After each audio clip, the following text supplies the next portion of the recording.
Hello, everybody. What's up? It is Erin Jones. And I did not come to you yesterday because there was just way too much happening. So I am here today.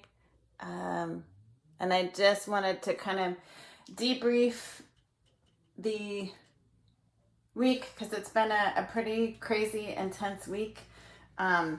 And I just wanted to share some of my thoughts about this week with folks. I opened several school districts and then spoke at the Educators for Anti-Racism conference hosted by some of my friends with the Martinez Fellows. There was Martinez Foundation. Now Trish DeZico houses all the work around the Martinez Fellows with TAF, Technology Access Foundation. So a couple of those fellows and many others organized an Educators for Anti-Racism conference this week, and I got to be the keynote. Oh my gosh. And then Dr. Bettina Love was the other keynote. I have no idea how I ended up on the same stage as her, but yay.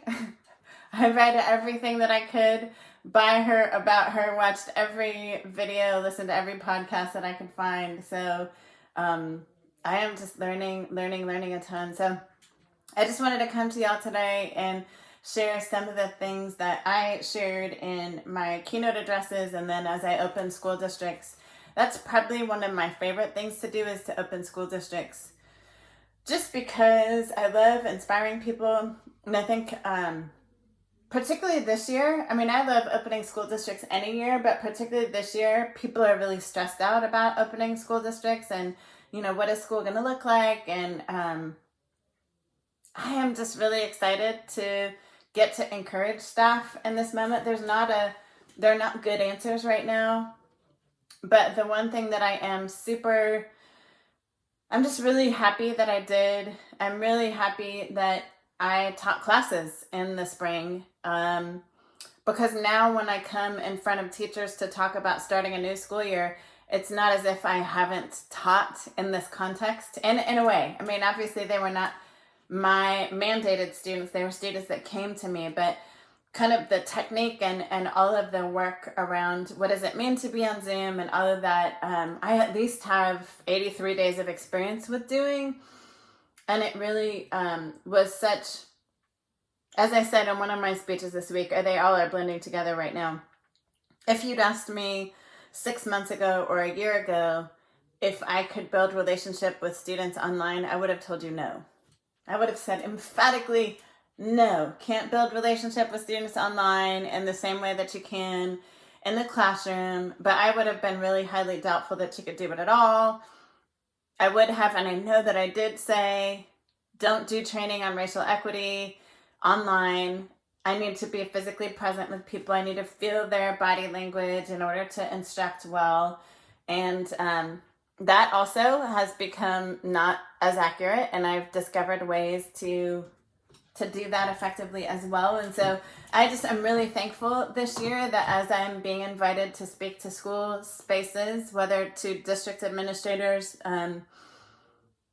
school principals, or classroom teachers, I can talk about the things that I learned during my time online. And so I guess I'll share some of those with you and then talk about some of the work that I talked about at the Educators for Anti-Racism conference and then Character Strong today. You know, one of the things that I really am developing a passion around is with virtual learning, there will be a temptation by many people probably to set up all these rules around what students have to do with their cameras, how they need to show up in that space. So how they need to be dressed. They need to be on camera all the time. They need to respond so many ways in the chat or verbally. And I just want to offer to those of you who are classroom teachers and even administrators who will be evaluating classroom teachers, I want you to think first of all about yourself. So I am 49 years old. I'm pretty comfortable with myself. But I will tell you, looking into a screen all day is not fun. It's not easy. And I'm pretty comfortable with myself and with what I look like. And I've gotten to a point where I love my hair and I just am the size that I am. And I, I work hard at that just because I love being athletic. But I'm imagining myself at 12 or 14 or 18 or 30 having to stare in a screen all day at my own face and how uncomfortable that would be. And so I just want to offer to us that for those of you that are setting up expectations for your students, to think really carefully about, what do you actually want? Do you actually want engagement, or do you want compliance? Those are two really different things. And so I would offer that one of the things I learned really powerfully by teaching in the spring is there were a couple students that didn't show up on camera right away. And my gut instinct as a new teacher would have been, hey, you need to, if you're going to be in my class, you need to show up on screen. But I trusted my gut now as an older teacher and said, nope, I need to let them show up on screen when they're ready. And it was so powerful to see what those young people contributed once they felt comfortable to show up on screen on their own terms. And so I just want to offer, let's be really careful there definitely need to be expectations in classroom expectations, but I want to encourage us to co-create those with students and maybe even with families, and just to be aware that there are different ways that our students are going to show up, that they're going to be able to show up. This is a super extreme case, but one of my friends, Jenny Vanderweide, who teaches in Indiana, shared with me the story this week, tragic story of a mom being shot and killed by her boyfriend while her student was on camera. So her 10-year-old child was on camera in a Zoom call with her class. Mom gets shot and killed while in the background. That's tragic. And how many times are things happening in the background at children's homes where they may want to have their camera off because they just don't want you to see? So that's the extreme side. But then on the other side, just how many young people just aren't really comfortable yet with you being in their space? I think even about the stuff on my wall. So all of this stuff is, my daughter loved to spray paint, and we let her do whatever she wanted to do with her room. And I love it because I love color. Some of you may not like color. And I know there was a time in my life where I would have said, that's not appropriate. Like, you got to be against a solid color wall. Why? Again, is this about compliance, or is this about creating space for your students to be their best and bravest selves? I want to encourage us to get to best and bravest selves. And whatever that takes. And it means you're going to need to co-create some expectations and norms instead of saying, for every child, this is what we're going to do. And so I've been talking a lot and thinking a lot about what that means. And it is hard. Y'all, we are all walking into uncharted territory. Very few people have had to teach this way. And I get there are some of my friends have been teaching online for a while, and that's lovely. But for most of my friends, they're making a massive shift from what we were taught to do in teacher education programs to where we are today. And so, I just want to encourage us to think about, what is the environment that each young person needs? And are we willing to adapt and adjust? Are we willing to be uncomfortable? Because in my personal opinion, we as the adults who are kind of in control of the classroom need to be the ones who are uncomfortable, not the students. So if there's any space for discomfort, we have to lead that. We have to be the ones not always in control right now. And so I just want to offer that. And that's scary. I get that is absolutely terrifying. And I would say that one of the greatest things a student said about me back in April or May, I had a teacher come and visit my classroom, and she asked the young people, why do they keep coming? Why do you keep coming to Miss Aaron's classroom? They weren't mandated. I wasn't giving them a grade. I'm not an official teacher anymore. They just kept showing up. And one of the students said, because Miss Aaron treats us like an equal. So what that means is that I didn't have to be in charge. Now, here's what I'll be really transparent and honest. There was a time in my career where I needed to be in charge, where I had lots of rules, and If you didn't follow the rules, I was upset, and I would let you know that I was upset, and there was going to be consequences for that. The more veteran I became in teaching, the less I needed to be in charge, and the more I realized that my number one job is to be a facilitator of learning, to create the space for young people to be curious and for them to really lead their learning. And so I want to offer that. And I really believe right now with online learning, we have possibly the greatest opportunity in my lifetime for young people to really drive their own learning. I really believe this is not a time for us to be afraid. This is not a time for us to worry about kids being behind. Being behind what, y'all? I said this today in a speech, but I will say it again probably every day. Behind what? What are we afraid they will get behind? Whose standards? I mean, I've been reading about folks for the last months now whose children have learned how to cook, and they've learned how to iron, and they've learned how to do yard work, and they've learned how to garden, and they've learned how to play an instrument. And so the notion of getting behind is so connected to state standards and test scores. And I just want to offer that maybe this is an opportunity for us to reimagine what is learning actually.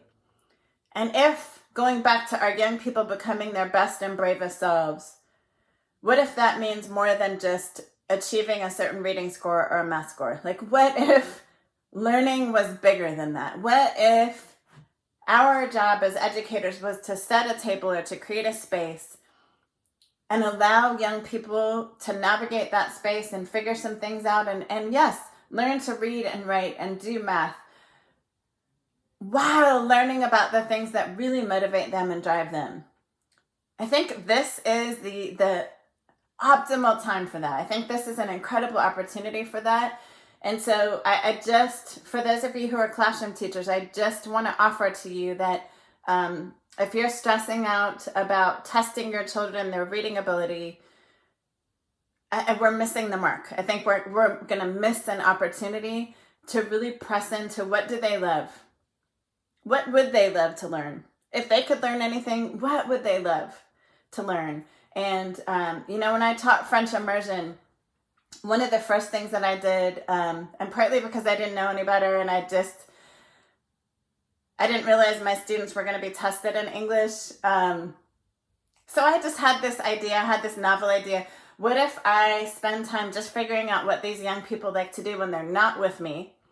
And then I'm going to use that to now teach them French immersion. And I lived in the neighborhood, so I would just walk through the neighborhood and see what kids were doing, and they were dancing and singing and so dramatic, always very dramatic. And they were playing games. And so I said, okay, they love to dance, sing, play games, be dramatic. Let's do a lot of dancing and singing and playing games and being dramatic.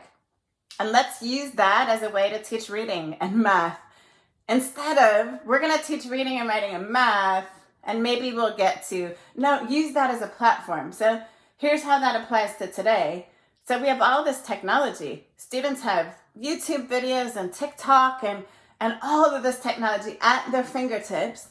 Let's figure out what is engaging them right now when they are not with you, when they don't have to be in your classroom. What is engaging them right now? How could you leverage that and get them connecting that to learning, reading, and writing and math? So I just want to offer, I think this is such an incredible time for creativity. Another thing that I would push on us is I am seeing some districts, fortunately not very many, but I'm seeing some districts that have a requirement for students being on camera in periods like they would be during a regular school day, like 5 hours of the day, being in front of a camera. Please, please, please, if there are administrators on this live, don't do that to don't do that to teachers. Don't do it to children. It is not healthy for them to be sitting in front of a screen. It wouldn't be healthy for them, to be honest, to be sitting in a chair solid for 5 hours. When I taught French immersion, I had my students 5 hours of the day, and I made sure every 20 minutes we were getting up and changing position, changing direction, changing whatever we were doing.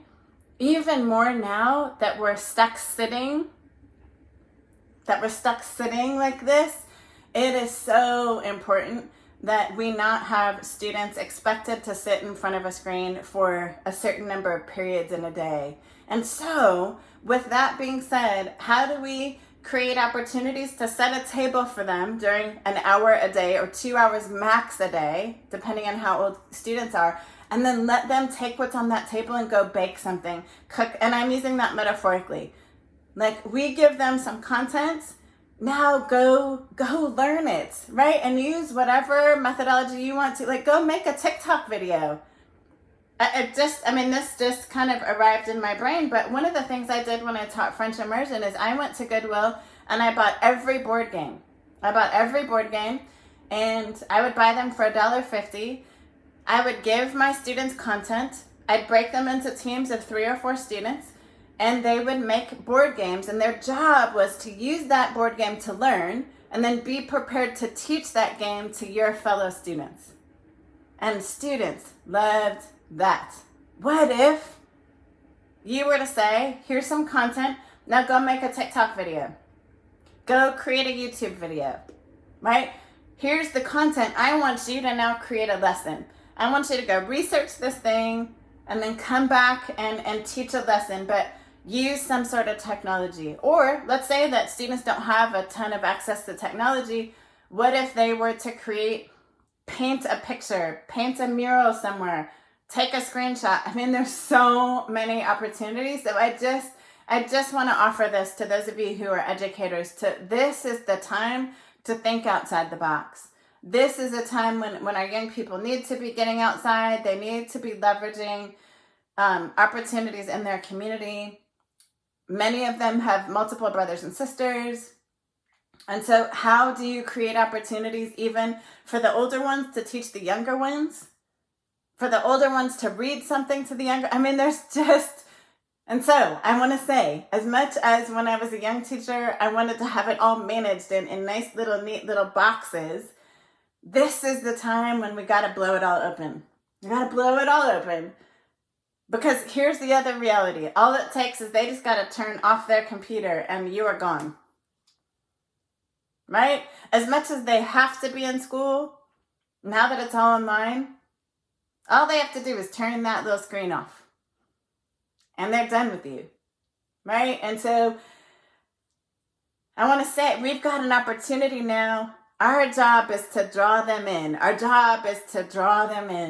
We want to create the kind of environment where they want to show up every day, right? And so I just want to encourage us to reimagine what this could look like, because the incentive for them to show up every day is going to be very different now than it was when there was a physical space for them to come to. At least in our state, on the west side, almost all of us are going virtual. So this is the case. For those of you that are doing partly virtual, partly not, y'all have a whole different thing to think about. But where I live, it's all virtual until November. I suspect, and I don't know anything, so I am not the state superintendent. I don't know anything. I suspect we won't go back to school till January, but maybe that will change over time.